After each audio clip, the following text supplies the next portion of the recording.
Ay formal lang nagdeklara si VP Sara Duterte ng kanyang pagtakbo bilang presidente ng Republika ng Pilipinas. Marami pa rin ang nagulat tungkol dito at nag-iisip anong game plan, anong strategiya tungkol dito. Well, I think Sara Duterte did a wonderful job of declaring her availability for the seat of the president at this time. Tama naman. Ayun. Duterte. Duterte. Sino ma'am? Sino ma'am ang... Sara Duterte. Ganito no, sa darating na 2028, may apat tayo pagpapilian. Si VP Sara Duterte, si Leni Robredo, si Rafi Tulfo at saka si Rizal Tibera. Sino ang iyong napupusuan? Duterte. Bakit siya?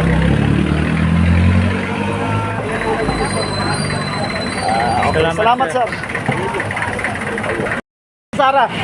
Wala nangungula ako, kamatay na. Ayun. Ayun si Sir Sara. Ayun. Wala nangungula ako, kamatay. Thank you. Thank you po. Thrown off guard. Kaya nung tinatanong si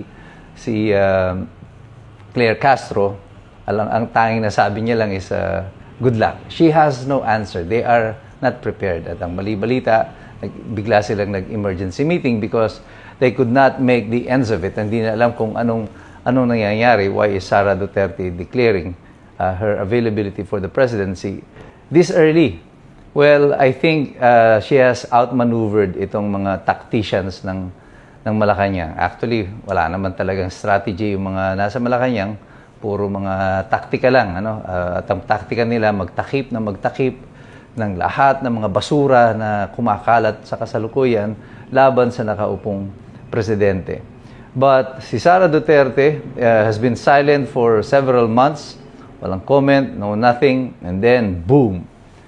She officially declared her running for the president. Ang epekto nito pati dun sa impeachment ngayon, ang lahat ng kilos ng mga congressman ay mapiperceive as purely political. At lalo nga sentimiento ng mga tao ay kikiling patungo kay Sara Duterte.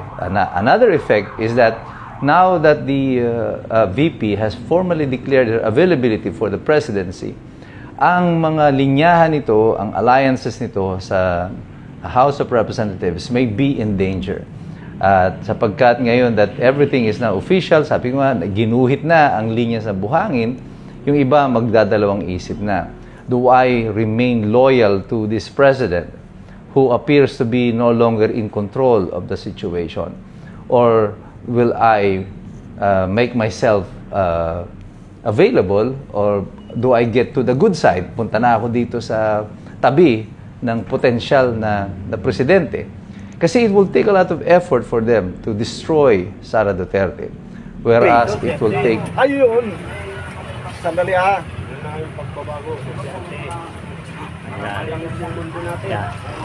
Duterte.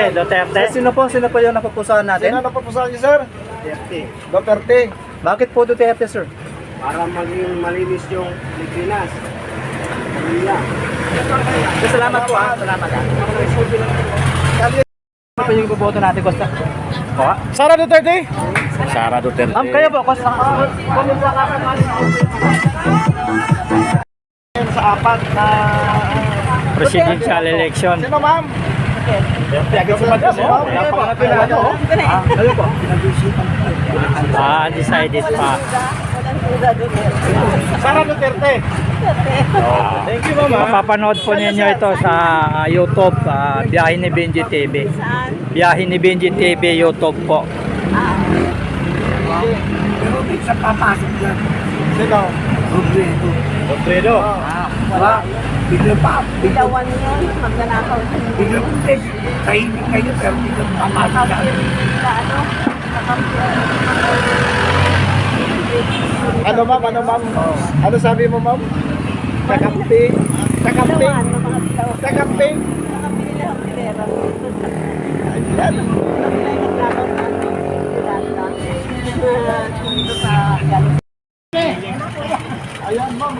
sino ang napupusuan nyo sa darating na 2020? Ako, Tatay. Sorbe lang. Ay, nako.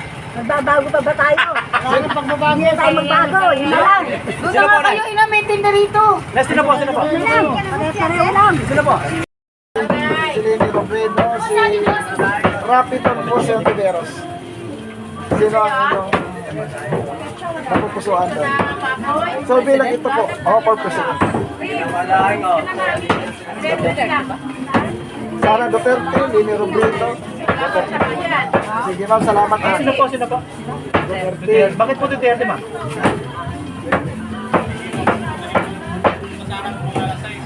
Duterte po talaga.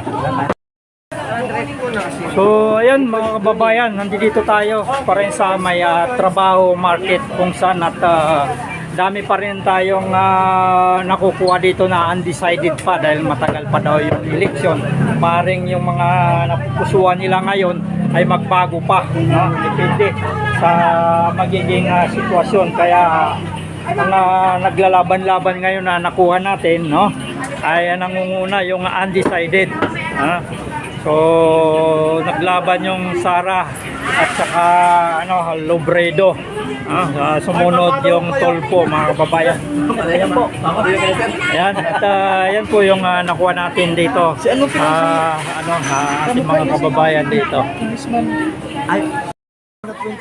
So ayan, at mainit ang laban ng tatlo, no, na pagpipilian natin. Sara, Leni at saka Tolpo, no? So yan yung naglalaban-laban dito. So ayan po, yun, patuloy po tayong maghanap ng ating masosorbe dito. So pero mas lamang yung undecided, mga kababayan. So yung karamihan dito na nakukuha natin ay undecided pa dahil malayo pa daw. So yan po yung ating dito, nakukuha natin mga dito, sorbe. So yan po, at dito na magtatapos yung ating Kali Sorbe. Dito tayo sa itong trabaho market, no. Ayan, so ito yung lugar kung saan dito tayo nagkuha ng Kali Sorbe. So yan po, no. Karamihan na natatanong natin undecided pa, no. At sumunod diyan ay Leni Robredo, Sara Duterte. So yan po, Tolpo, no. Yung mga dito, no, so kanilang mga napupusuan, pero maaari pa daw magbago yan dahil medyo matagal pa. So yan po, magandang umaga at nandito tayo ngayon sa trabaho market. Magandang umaga po, maraming salamat.